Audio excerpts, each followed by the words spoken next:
Hi, my name is Kathy Maxwell, and I am Assistant Professor of Biblical Studies at Palm Beach Atlantic University. And in this week's Real Question, I will be answering the question, how can I believe that Jesus really rose from the dead? Well, I appreciate that this question asks, how can we believe that Jesus rose from the dead, instead of how can we prove that Jesus rose from the dead? You see, when we use the word prove in our culture, we're usually talking about using the scientific method, and that requires duplicating the condition that we're trying to prove. And, well, no one besides Jesus has ever been resurrected. And even if I wanted to, I certainly could not reproduce that miracle. So I might not be able to reproduce the condition, but the question is still a really good one. Can I believe that Jesus rose from the dead? So it's a good question, and it's a very old one. Almost immediately after Jesus' death, people began telling stories about what happened next. And it seems like those who told those stories were telling them in a way that would answer some of the most common questions about whether a person could really believe that Jesus rose from the dead. So let's take a look to see how some of those ancient eyewitnesses would have answered the question, can I really believe that Jesus rose from the dead? Question number one that I'm sure came up in the ancient world and continues to come up today is the question, are you sure that Jesus was really dead? I mean, maybe he just seemed like he was dead on the cross, and then he was able to be revived once he was in the tomb. Well, John's Gospel helps us a bit with this. In John chapter 19, John tells us that when Jesus was on the cross, some soldiers came and they pierced his side with a spear, and when they did, blood and water came out. Well, this was the effect of the fluid building up around his heart as Jesus died. And so the water and the blood coming out is a medical sign that Jesus had actually died. As hard as this part of the story was to tell, John wanted us to know that Jesus did actually die on the cross.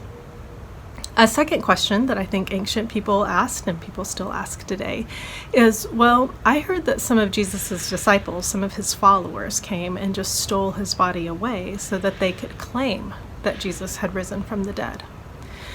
Matthew's Gospel helps us with this question. He addresses it both in chapters 27 and in chapter 28.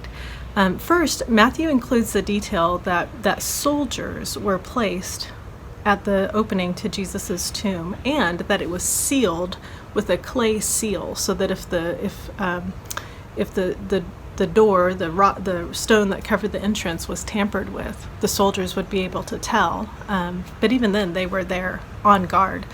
And then in chapter 28, Matthew gives us this report of religious leaders of the day who paid people to spread false rumors about Jesus' disciples coming and stealing his body.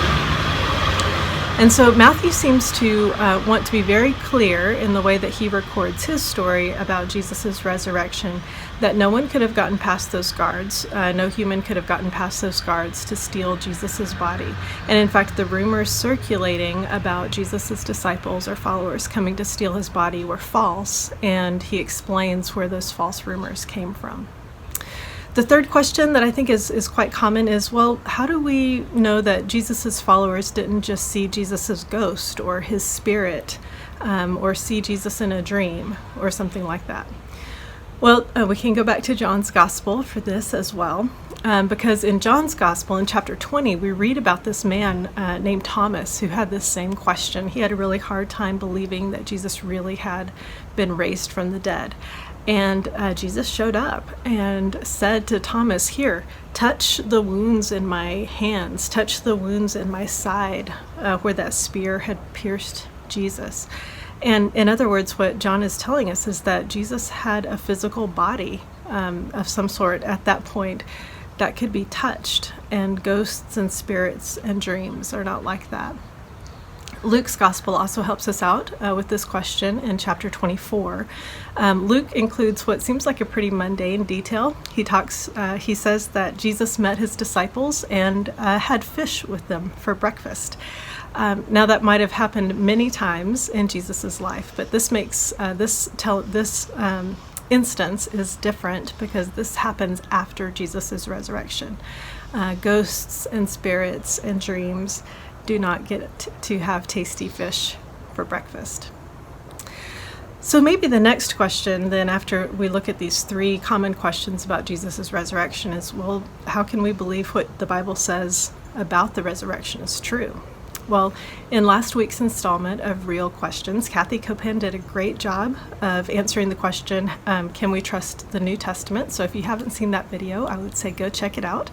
But as it relates to this particular question about Jesus' resurrection, as I mentioned earlier, people started telling stories about Jesus' resurrection almost immediately. And eyewitnesses, both those who followed Jesus at the time and those who did not, would still have been alive when those stories were being told. Now, ancient audiences were not shy about shouting down a storyteller if they were telling the story wrong. And so I expect that if people were making up or embellishing stories about what happened after Jesus' death and stories about Jesus' resurrection, that eyewitnesses would have certainly had something to say about that. Well, thanks for listening today, and if you found this video helpful, I hope that you will share it with a friend, that you'll subscribe to the Community of Hope YouTube channel, and that you will visit our website.